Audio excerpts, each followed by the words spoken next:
Every year, the Cannes Film Festival gives us some of the most glamorous fashion moments in the world. And honestly, I think this year's red carpet was absolutely incredible.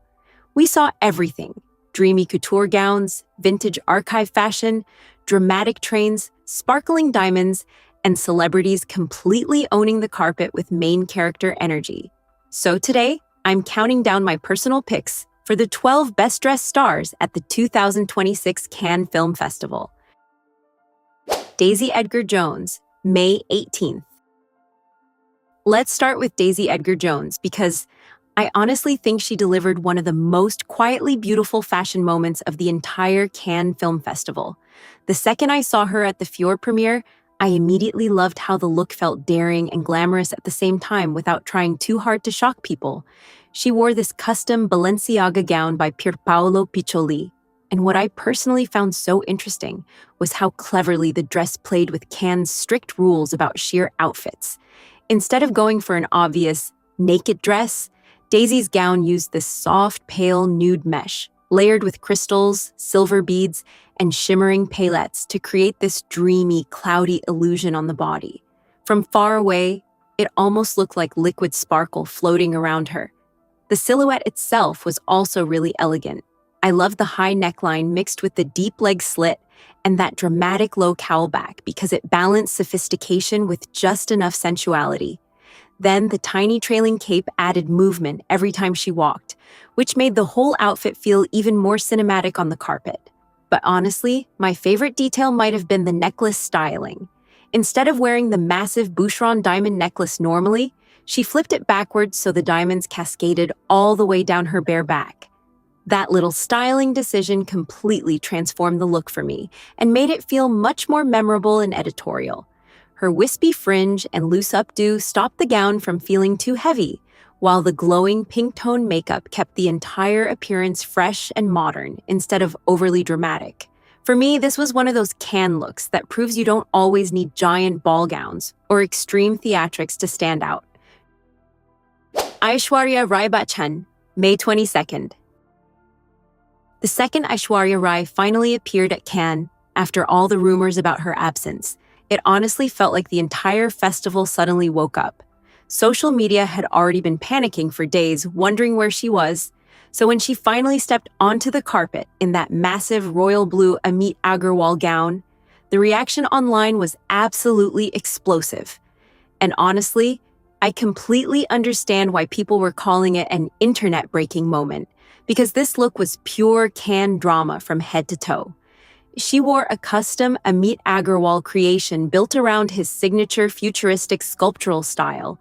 And personally, I think the aggressive architectural structure of the gown made her stand out instantly among all the softer silhouettes at the festival. The fitted mermaid shape already looked incredibly dramatic, but then all the crystal layering and vein-like embroidery made the dress shimmer from every angle under the flashlights. What I especially loved was the dupatta-inspired drape detail flowing from the gown because it subtly brought Indian fashion influence into a very modern couture silhouette. It didn't feel costume-like or forced at all. It actually made the whole outfit feel more regal and unique.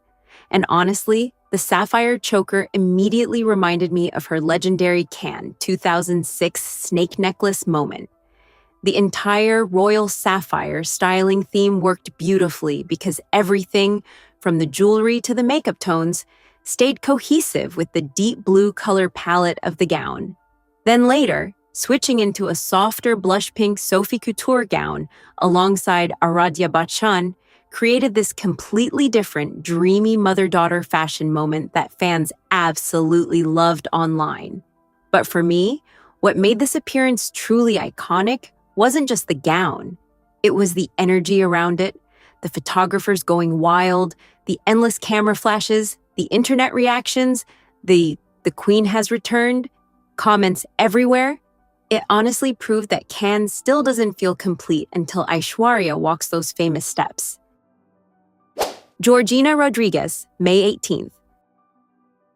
The second Georgina Rodriguez stepped onto the Cannes carpet for the Fior premiere, the whole look just screamed luxury. Everything about this appearance felt expensive, glamorous, and very classic red carpet diva energy, which honestly suits Cannes perfectly.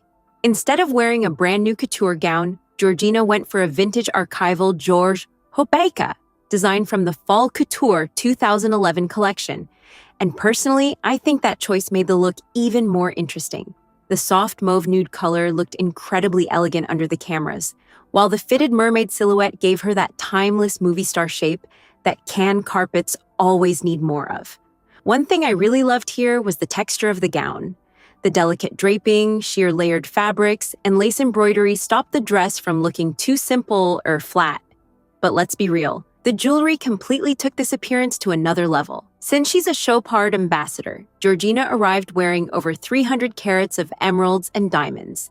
And that giant emerald necklace honestly looked like it belonged in a museum. The multiple strands of emerald beads combined with that massive center stone created such a dramatic effect against the softer color of the gown. She also stacked the look with a diamond cuff bracelet, a diamond-covered Chopard watch, and of course her enormous engagement ring from Cristiano Ronaldo, which is so huge that it almost deserves its own spotlight on the carpet. Simone Ashley, May 15th. Some dresses don't just look beautiful on the Cannes carpet, they completely take over the moment. And for me, Simone Ashley's appearance at the Karma premiere was exactly that kind of fashion moment. The second she arrived in this fiery vintage Alexander McQueen gown, she instantly looked like the main character of the entire evening. What made this look even more special to me is that it wasn't just couture, it was fashion history. The gown came from Alexander McQueen's Fall/Winter 2005 collection titled The Man Who Knew Too Much. And honestly, you could immediately feel that dark, dramatic McQueen energy the second you saw it. The rich crimson silk taffeta photographed beautifully under the Cannes lights, and I loved how sculptural the entire silhouette looked. The strapless bodice felt sharp and structured, while the asymmetrical draping across the body added movement and made the dress feel almost alive while she walked. It had that perfect balance of elegance and intensity that McQueen was famous for. And honestly, knowing this exact gown was previously photographed on Cate Blanchett for British Vogue and later worn by Gisele Bündchen at the Met Gala just makes the look even more iconic to me. Wearing archival fashion with that much history attached to it automatically gives the moment extra weight on the carpet. Simone paired it with sparkling Chaumet diamond jewelry that added just enough modern glamour without competing with the dress itself. Her long, dark waves, soft nude gloss lips, and sharp eye makeup allowed the dramatic red gown to stay the center of attention. Demi Moore, May 12th. One thing I really loved about Demi Moore at Cannes this year is that she gave two completely different fashion moods in a single day, and somehow both worked perfectly. As an official jury member for the festival, she could have easily played it safe the entire time. For the daytime jury photo call, Demi wore this super fun sculptural Jacquemus dress from the Fall/Winter 2026 Le Palmier collection, and honestly, it instantly stood out because it felt so different from the usual serious Cannes fashion. The strapless corseted bodice created a very sharp shape at the waist, while the giant tulip-style skirt gave the dress this exaggerated, almost cartoon-like silhouette in the best way possible. I also loved the confetti-inspired detailing scattered all over the cream fabric. The little colorful 3D polka dot applique made the whole outfit feel playful, artsy, and very French fashion editorial. But then nighttime arrived, and Demi completely transformed. For the opening ceremony and La Venus Electrique premiere, she changed into this stunning custom white Jacquemus gown that honestly felt like pure movie star elegance. The silhouette stayed sleek and fitted through the body, but those dramatic, structured hips instantly made the gown feel much more architectural and couture-inspired. Then the sequined finish caught the light beautifully all over the carpet and flowed into a glamorous mermaid hemline behind her. And honestly, the Chopard jewelry alone could have stolen the entire red carpet. That massive bib necklace dripping in 226 carats of diamonds looked absolutely unbelievable under the Cannes lights, especially paired with the sapphire earrings. I also think keeping her hair ultra long, sleek, and pinned straight was the smartest styling decision because it balanced the drama of the gown without making everything feel too heavy. Combined with the softer makeup, the entire evening appearance felt sophisticated, timeless, and incredibly polished. Dita Von Teese, May 19th. The moment Dita Von Teese appeared at the Amarga Navidad premiere, it honestly felt like someone had transported a 1940s Hollywood star directly onto the Cannes carpet. Nobody commits to vintage glamour quite like Dita, and this entire look felt completely made for her aesthetic. She wore a custom Tamara Ralph haute couture gown that instantly created this dramatic hourglass silhouette with its structured black velvet corseted framework. And honestly, the waist on this dress looked unreal. The sharp architectural shaping against all the soft pink tulle created such a beautiful contrast between strength and romance. What really made the gown stand out to me was the color combination. Instead of going fully dark and gothic, the voluminous pale pink silk tulle softened the whole look and gave it this dreamy old Hollywood elegance. Then the black velvet boning underneath added that signature Dita drama and made the silhouette feel even more sculpted. I also loved the opera gloves because they completed the vintage fantasy perfectly. The second she added those long black velvet gloves, the whole appearance suddenly felt even more cinematic and luxurious. And honestly, nobody stays more loyal to their beauty signature than Dita Von Teese. The glossy retro victory waves, porcelain skin, dramatic winged eyeliner, and matte crimson lipstick have become part of her identity at this point. And personally, I'm glad she never changes it because it works every single time. The Chapard diamond choker was also a really smart finishing touch since it added sparkle right at the neckline without distracting from the corseted bodice and dramatic shape of the gown.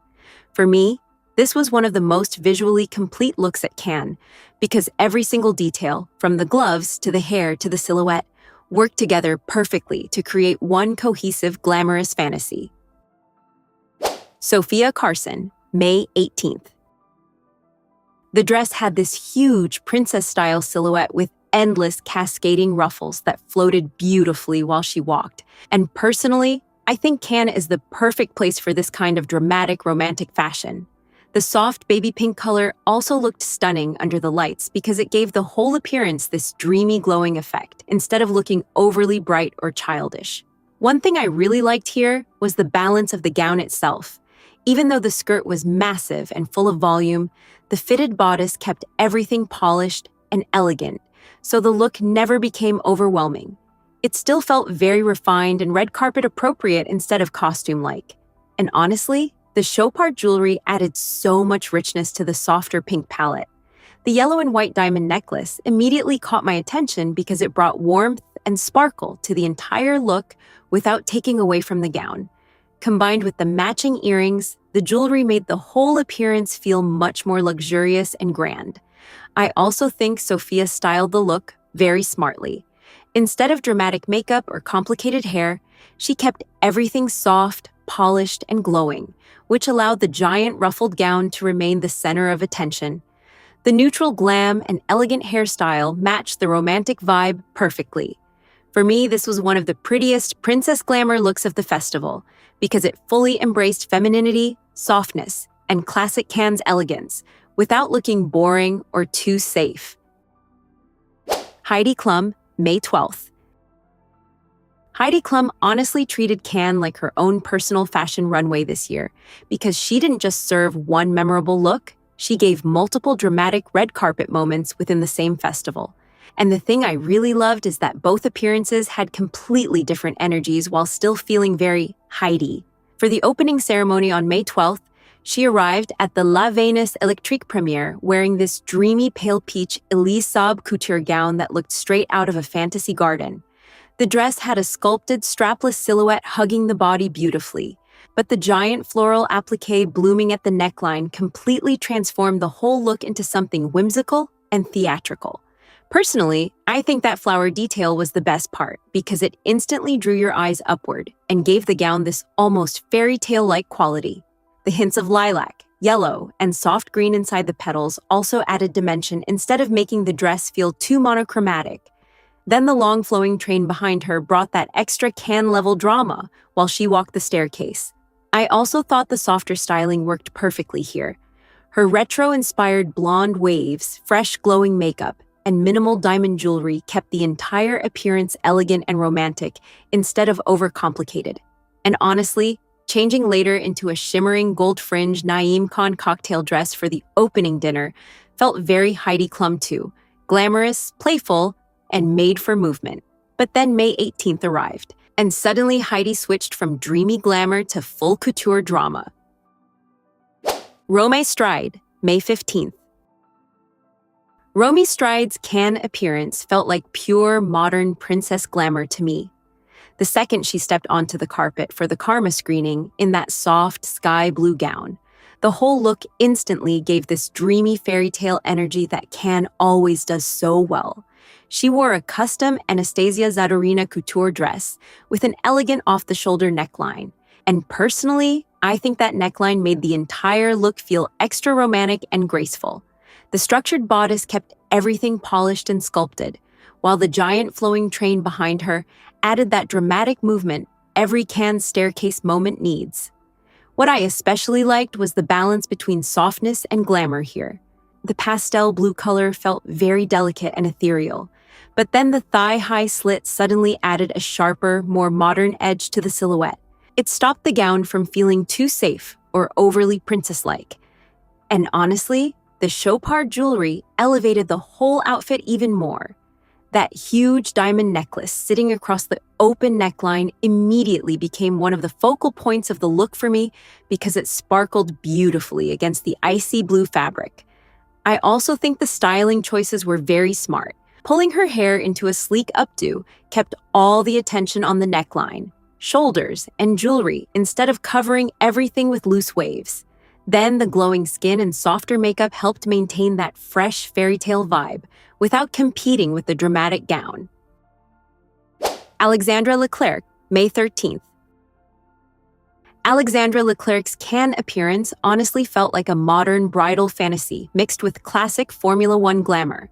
Walking the red carpet alongside her husband Charles Leclerc for their first major appearance as a married couple, she looked incredibly elegant and polished without trying too hard to steal attention. She wore this custom Paolo Sebastian gown from the designer's Forget-Me-Not Couture collection. And personally, I think the soft gold embellishments made the whole dress glow beautifully under the Cannes lights. The strapless silhouette stayed very timeless and refined, but all the metallic embroidery and shimmering detailing gave it that extra couture drama needed for the festival carpet. What I especially liked was how the gown subtly referenced bridal fashion without looking like an actual wedding dress.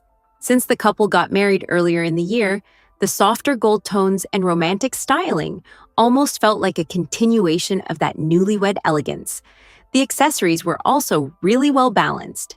Her Messica jewelry added sparkle without overwhelming the dress, and I thought the diamond-heavy earrings paired with the Joy Kerr necklace framed the neckline beautifully.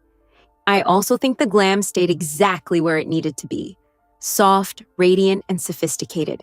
And honestly, seeing Charles Leclerc beside her in the classic Giorgio Armani tuxedo made the whole moment feel even more polished. I especially loved the tiny golden palm brooch detail because it subtly connected his outfit to the festival itself without taking away from Alexandra's look. Alia Bhatt, May 12th. Alia Bhatt honestly had one of my favorite fashion journeys from the opening day of Cannes because she gave two completely different moods within just a few hours, and both felt elegant in totally different ways. Styled by Rhea Kapoor, her looks balanced soft romantic artistry with dramatic couture glamour really beautifully.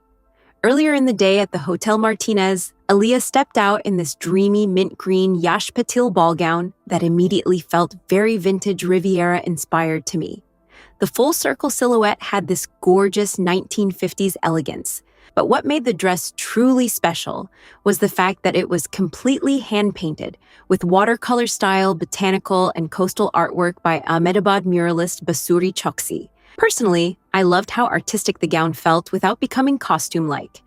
The ombre silk organza gave the skirt this floating, airy movement, while the structured corset bodice kept the silhouette polished and balanced. It almost looked like a wearable painting under the sunlight. For the opening ceremony and La Venus Electrique premiere, she changed into this custom peach-toned Tamara Ralph couture gown that felt much more sculptural and dramatic. The fitted column silhouette and sharply structured corset instantly gave the look a stronger high-fashion edge, while the plunging illusion neckline added modern glamour without looking too harsh. And honestly, my favorite part of the entire look was that flowing chiffon scarf draped across her arms like a contemporary Indian dupatta. I thought that detail was incredibly smart because it subtly brought Indian influence into the outfit without making the look feel too literal or traditional. It added softness, movement, and this regal elegance while she walked the carpet. The Amrapali jewelry also looked absolutely stunning against the peach tones of the gown. That giant pink coral statement piece immediately stood out, and I loved how the warm jewelry colors blended beautifully with the softer salmon shades of the dress instead of competing with them. I also think keeping the beauty look fresh and minimal was the perfect decision because both outfits already had so much detail and structure. The loose waves, glowy skin, and soft pink makeup helped everything feel modern, effortless, and very Cannes. Barbara Palvin, May 14th and May 16th. Topping my list has to be Barbara Palvin, because I genuinely think she had the most beautiful and emotional fashion story of the entire Cannes Film Festival. Instead of treating maternity style like something to hide, Barbara completely embraced it. And honestly, both of her Cannes appearances felt soft, glamorous, and incredibly memorable. For the Histoires Parallèles premiere on May 14th, Barbara officially revealed her first pregnancy with husband Dylan Sprouse, and the entire red carpet moment instantly felt special. She wore this dreamy custom powder blue Miu Miu gown that floated beautifully around her body while subtly highlighting her baby bump instead of covering it up. Personally, I loved how light and ethereal the whole dress looked. The empire waist, soft chiffon fabric, and flowing voile layers created this almost angelic movement while she walked, and the pastel blue shade against her eyes made the entire look feel even softer and more romantic. The feather trim along the hem was also such a gorgeous detail because it added texture and movement without making the gown feel too dramatic or heavy. Then the square neckline and softly pleated shoulders gave the dress a more structured elegance that balanced all the floaty fabric perfectly. I also think her glam team absolutely nailed the beauty styling. The loose undone waves and glowing makeup gave her that effortless, lit-from-within pregnancy glow instead of overcomplicated red carpet glam, which honestly made the whole appearance feel much more genuine and beautiful to me. But then on May 16th, she completely switched the mood again for the Paper Tiger screening. This time, Barbara leaned into something much more goddess-like and medieval-inspired, wearing a textured white Elamé gown with draped Grecian details. The off-the-shoulder neckline and flowing fabric almost looked like a modern Greek sculpture brought to life on the Cannes carpet. What I especially loved here was how the gown was still designed around her pregnancy silhouette instead of disguising it. The softly structured waistline highlighted the baby bump beautifully while still keeping the overall look elegant and couture-inspired. The styling also stayed very cohesive between both appearances. She wore the same signature loose waves, radiant glowing makeup, and those dramatic Giuseppe Zanotti heels with the jeweled metallic detailing, which tied both fashion moments together perfectly. The diamond jewelry from Hassanzadeh also added that extra Cannes-level luxury without overpowering the softness of the dress. For me, Barbara completely earned the top spot because these weren't just pretty gowns. They felt emotional, graceful, and deeply personal, while still delivering major high-fashion Cannes glamour. What I loved most is that nobody played it safe. Some celebrities went full fairy tale glamour, some embraced vintage couture, some pushed the dress code rules, and others made their fashion moments feel really personal and emotional. That mix is exactly what makes Cannes so exciting to watch every year.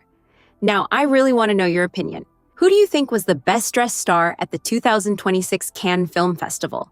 And which look from this list would you actually want to wear yourself? Let me know in the comments below. And if you enjoyed this video, don't forget to like, subscribe, and turn on notifications for more celebrity fashion rankings. red carpet history, and Cannes glamour videos.